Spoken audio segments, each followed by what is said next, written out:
Hello children, अक्सर ये देखा गया है कि ये दो टर्म बीजीय व्यंजक और दूसरा है बहुपद। अक्सर ये शब्द हमारे सामने से होके गुजरता है जब भी हम मैथमेटिक्स पढ़ने बैठते हैं और हम लोग कंफ्यूज होते हैं कि इन दोनों में आखिर फ़र्क क्या है। किसे हम बीजीय व्यंजक कहेंगे, किसे हम बहुपद कहेंगे, या फिर इन दोनों में कोई फासला है या डिफरेंस है भी, या दोनों सेम है।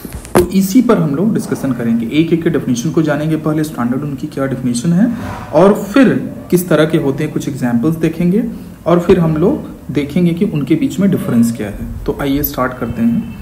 तो सबसे पहले हम लोग ये जानते हैं कि एक बीजीय व्यंजक होता क्या है। तो बीजीय व्यंजक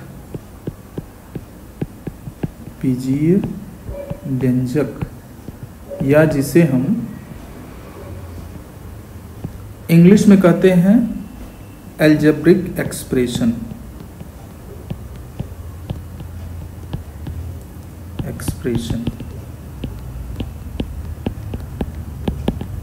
तो इस नाम से हम जानते हैं इंग्लिश में। अब अगर हम कुछ इस तरह से कुछ टर्म्स को लिख देते हैं, जैसे मैंने लिख दिया है x+2, तो ये एक्चुअल में है क्या? यह एक तरह से कनेक्टेड है एक वेरिएबल, एक कांस्टेंट से। तो कभी कभी इनको इस तरह से भी लिखा जा सकता है या कभी हम अलोन भी लिख सकते हैं। जैसे हमने लिख दिया 2, हमने लिख दिया x, हमने लिख दिया x²। तो ये सारे इस तरह से अगर कभी लिखा जाता है तो पहले तो ये समझ लें कि टर्म्स कितने हैं। तो टर्म अकेला है, इसमें एक ही टर्म है, इन सब में एक ही टर्म है, और इसमें देखा जाता है ये दो टर्म है। तो ये जो संख्याएं हैं, जब हम इस तरह से किसी अलजेब्रिक वैल्यूज़ को लिखते हैं तो इन्हें एक नाम देते हैं जो कि कहा जाता है बीजीय व्यंजक। तो बीजीय व्यंजक के नाम से जानते हैं, अलजेब्रिक एक्सप्रेशन कहा जाता है इसको। तो ये है अलजेब्रिक एक्सप्रेशन। अब एक डिफरेंस समझ लें पहले, कि जैसे कुछ और हम एग्जाम्पल लिखना चाहेंगे और फिर देखते हैं डिफरेंस क्या है। तो जैसे मैंने मान लीजिए एक वैल्यू लिखी है कुछ इस तरह से कि लिख दिया कि x⁻1/2 + 7 लिख दिया, इस तरह से लिख दिया। तो इसमें देखा जाए तो ये जो टर्म होता है वो हमेशा प्लस या माइनस साइन से अलग अलग किया जाता है। तो यहाँ देखा जाए तो ये दो टर्म है। टर्म इंग्लिश में टर्म कहेंगे, हिंदी में इनको कहते हैं हम पद कहते हैं हिंदी में, इंग्लिश में इसको टर्म कहते हैं। तो ये दो टर्म्स हैं जो कि सेपरेटेड हैं प्लस साइन से यहाँ पे।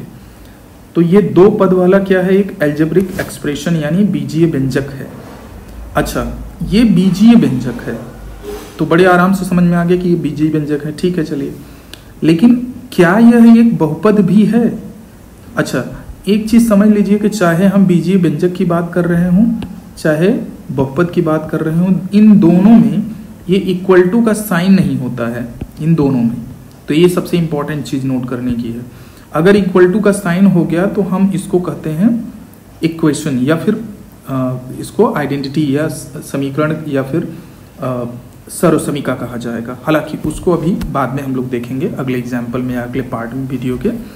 लेकिन यहाँ पर फिलहाल ये समझते हैं कि जो बीजीय व्यंजक है वो हमें समझ में आ गया कि जब हम कभी कोई वेरिएबल लिखते हैं, इसकी एक्सपोनेंट क्या है कोई फर्क नहीं पड़ता।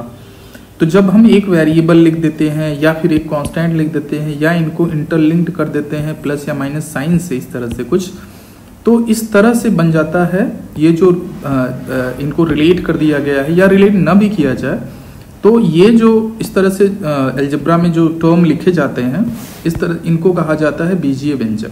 तो इसका मतलब हो गया कि जैसे x⁻1/2, मतलब जो भी हम लिख देते हैं, हो सकता है उसमें 1 टर्म हो सकता है 2 हो सकता है 4 हो, चाहे जितना भी हो सकता है।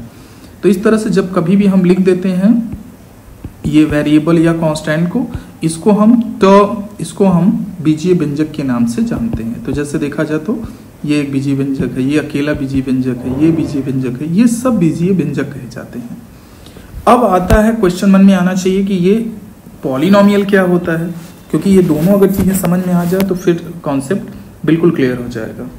तो अब अगर हम पॉलिनोमियल या फिर बहुपद शब्द जब आता है तो ये दिमाग में बनना चाहिए बहुपद, यानी इंग्लिश में इसको कहा जाता है पॉलिनोमियल। पॉली मतलब मेनी, नोमियल टर्म, कुछ इस तरह से सेंस आता है। हालांकि पॉलिनोमियल की डिफिनीशन उसके आधार पर नहीं दी गई है। पॉलिनोमियल की डिफिनीशन दी गई है इस आधार पर कि जो उसका, जैसे मान लीजिए मैंने लिख दिया है x+9, दूसरा लिख दिया है लिख दिया है x पावर 1/2 + 7। तीसरा मैंने लिख दिया है ये 1 हुआ, ये 2 हुआ, और एक और मैं लिख दे रहा हूँ, ये मान लीजिए लिखा हुआ है 2x पावर 7/3 + 2, कुछ इस तरह से लिखा है, या 2x + 7 कुछ इस तरह से 9 बढ़ा के लिख दिया। अब देखा जाए तो इसमें 2 टर्म है, यहाँ 2 टर्म है, और यहाँ पर 3 टर्म हो गया। हालांकि टर्म से कोई मतलब नहीं है, मतलब ये होता है कि जैसे जो इसकी एक्सपोनेंट अगर हम देखें, मतलब जो भी उस बीजीय व्यंजक में जो भी वेरिएबल जहाँ भी है, जितने भी वेरिएबल हों जहाँ भी हों उससे कोई फर्क नहीं पड़ता, लेकिन जो उसकी एक्सपोनेंट हो वो हर जगह क्या होनी चाहिए, होल नंबर या पूर्ण संख्या होनी चाहिए। होल नंबर, या इंग्लिश में इसको कहेंगे पूर्ण संख्या, हिंदी में कहेंगे पूर्ण संख्या होनी चाहिए। और आपको पता है पूर्ण संख्या जो है वो 0 से शुरू होती है, 1 2 3 इस तरह से इनफाइनाइट तक जाती है। तो अब एक एक करके चेक करते हैं जरा, यहाँ पर इसी एग्जाम्पल को लेंगे तो ज़्यादा अच्छे समझ में आएगा। तो अगर हमने जैसे ये एग्जाम्पल दिया हुआ है, x पावर इसी को ले लेते हैं, x पावर 1/2 लिखा हुआ है, x पावर 1/2 + 7 मैंने लिख दिया है, जैसे यहाँ पे इसको देखते हैं तो यहाँ टर्म 2 है, पद 2 है, लेकिन यहाँ एक्सपोनेंट एक वेरिएबल है, इसको एक्सपोनेंट जो है वो फ्रैक्शनल है, वो होल संख्या में नहीं है, और होल पूर्ण संख्या में न हो तो वो बहुपद तो नहीं होगा। पहला वाला एग्जाम्पल देखा जाए तो ये x + 9 लिखा हुआ है, x + 9 के केस में ये क्या हो जाएगा, ये बहुपद होगा। तो मैं कुछ और एग्जाम्पल लूंगा, जैसे मैंने लिख दिया 7/2 + 6x + 9 ऐसा लिख दिया। तो अब देखेंगे तो यहाँ एक वेरिएबल है, एक वेरिएबल यहाँ, यानी x दोनों जगह है, कोई दिक्कत नहीं। इसका जो एक्सपोनेंट है कुछ नहीं लिखा है, मतलब 1 मानेंगे, और यहाँ पर लिखा है 7/2, यहाँ पर ये होल नंबर में नहीं है, कहीं एक भी जगह अगर होल नंबर में नहीं है तो इसका मतलब यह एक मतलब 7/2, क्योंकि एक पूर्ण संख्या नहीं है, ये लिख सकते हैं आप रीजन में, पूर्ण संख्या नहीं है, और पूर्ण संख्या नहीं है तो यह एक बहुपद नहीं होगा। ठीक है, यह एक सिर्फ बीजीय व्यंजक है, यह बहुपद नहीं है। लेकिन अगर मैंने कुछ इस तरह से लिख दिया, ऐसे लिख दिया गया,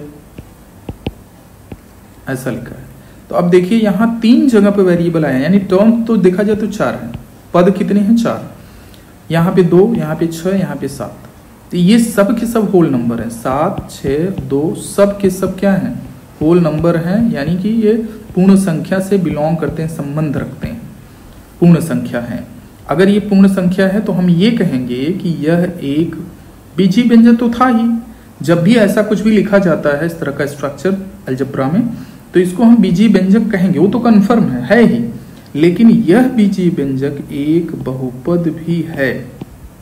मतलब जो बीजीय व्यंजक कुछ स्पेशल होता है वो बहुपद होता है, यानी कि सारे बहुपद बीजीय व्यंजक होते हैं, इस बात को समझना होगा।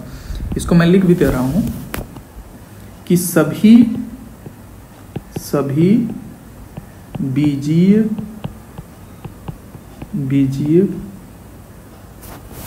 व्यंजक बहुपद नहीं होते, बहुपद नहीं होते, लेकिन सभी बहुपद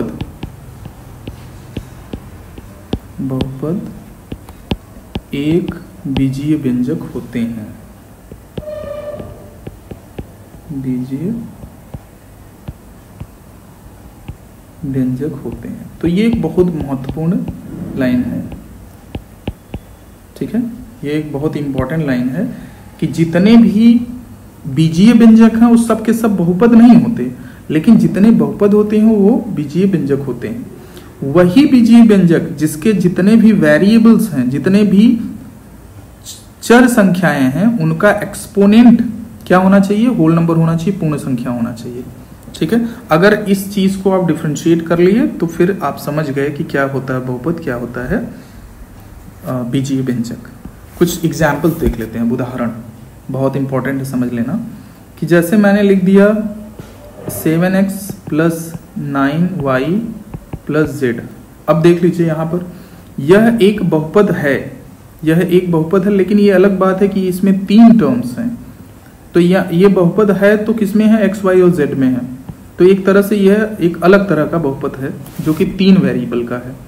अब कुछ ऐसा देखते हैं, जैसे मैंने लिख दिया है x square plus 7x plus 9, ये देख लिया जाए तो ये क्या है, यह एक कैसा बहुपद है जो कि सिर्फ x में बहुपद है। इसको हम कह सकते हैं पॉलिनोमियल इन x, क्योंकि इंग्लिश में पॉलिनोमियल कहा जाता है बहुपद को, तो हम कह सकते हैं पॉलिनोमियल इन x। मतलब हम यहाँ इक्वल टू साइन इसलिए लगा रहे हैं कि हम ये बता रहे हैं कि यह एक पॉलिनोमियल है, यह एक बहुपद है, किसमें है, x में है। ठीक है, तो ये शो करने के लिए हम शो कर सकते हैं इस तरह से कि यह एक पॉलिनोमियल है जो कि x के टर्म में है। तो ये चीज समझना जरूरी है। तो इसको थोड़ा एलैबोरेट हम करना चाहेंगे, लेकिन अभी नहीं, अगले पार्ट में।